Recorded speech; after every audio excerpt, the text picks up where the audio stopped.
bagong taon, out with the old, in with the new. Kaya ang mga Gen Z negosyanteng sina Nero at Sophia nag-isip ng high-tech na negosyo. Ang business o calling cards, wala na raw tapon. Isang tap lang sa cellphone. Lalabas na ang contact information. Wala nang maraming papel. Isang card lang ang kailangan. Presenting digital business card.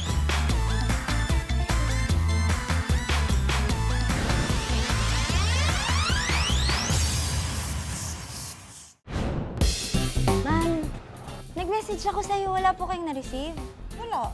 Hala! Nagpalit ako ng number. Paano ba? Ito. Ano po ito? Diyan na lahat yung number ko. Ay, dito yung bago number.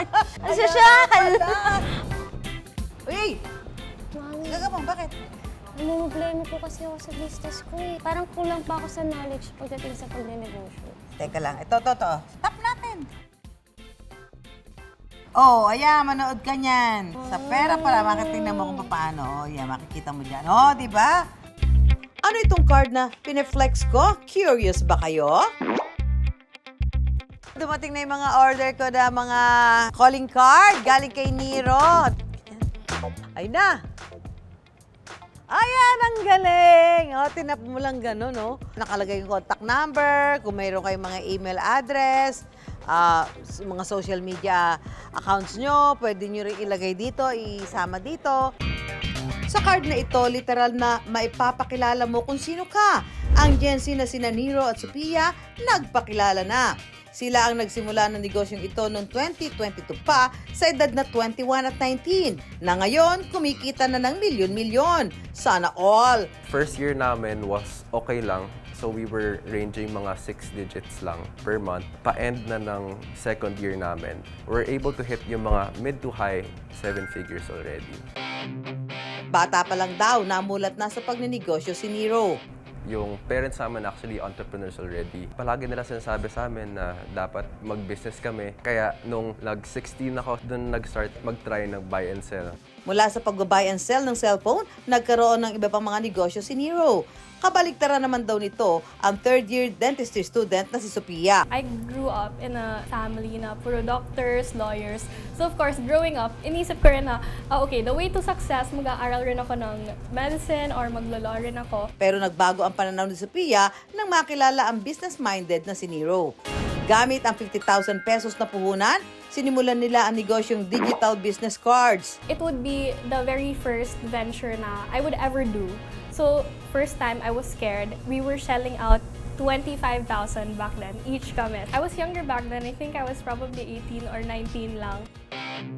Kung bakit ito ang naisipan negosyo, isang pangyayari raw ang naging wake-up call ni Nero. I was in a conference, tas nagbigay ako ng calling card. Pagkalabas ko nung room, nakita ko siya sa may trash cans. Kaya sabi ko, and so we really have to make something better than the paper business cards. Sa isang trip sa Singapore, na-discover ni Nero ang digital business cards. Pero kumpara sa presyo nito noon, gumawa sila ng paraan para gawin itong mas abot kaya.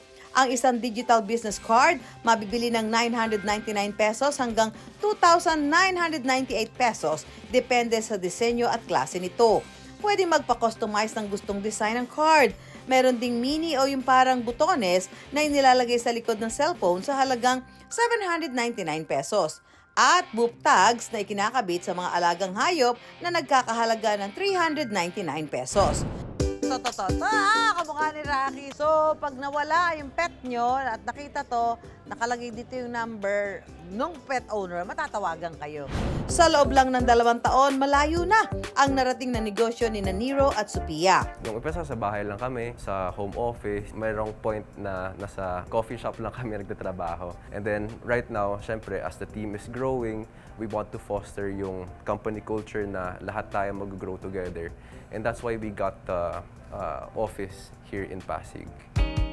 Kung dati, 2 lang sila, ngayon halos 15 na ang tauhan nila. Sa tulong din ng negosyo, nakapagpundar na ng bahay si Nero.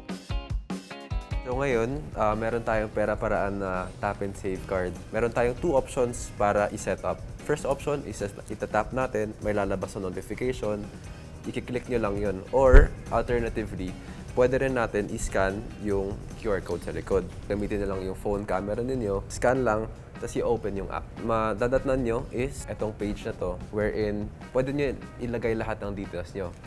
Para gumana ang digital business card, gumagamit ng teknolohiya na tinatawag na NFC o Near Field Communication. An NFC card is similar to an RFID card na ginagamit mo sa tollways. Yung difference lang is it uses near field technology, which is what NFC means.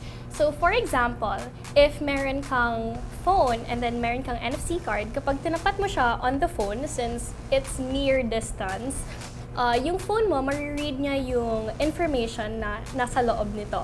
So pag hindi tama ang pagkakaprogram o pagkakagawa ng NFC mo, maaaring magkaroon ng security breach.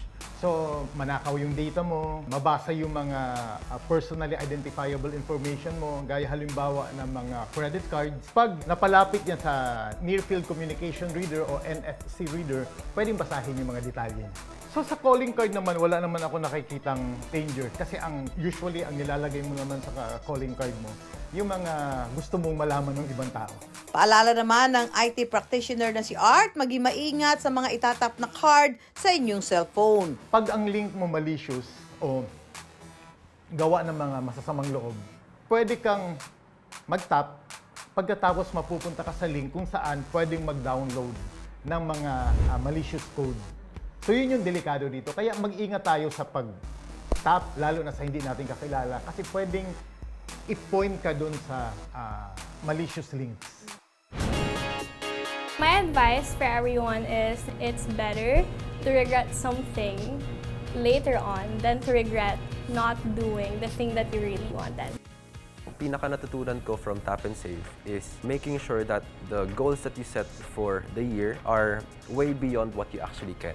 You should always try to reach for the heavens so that even if you fall, at least you reach the stars.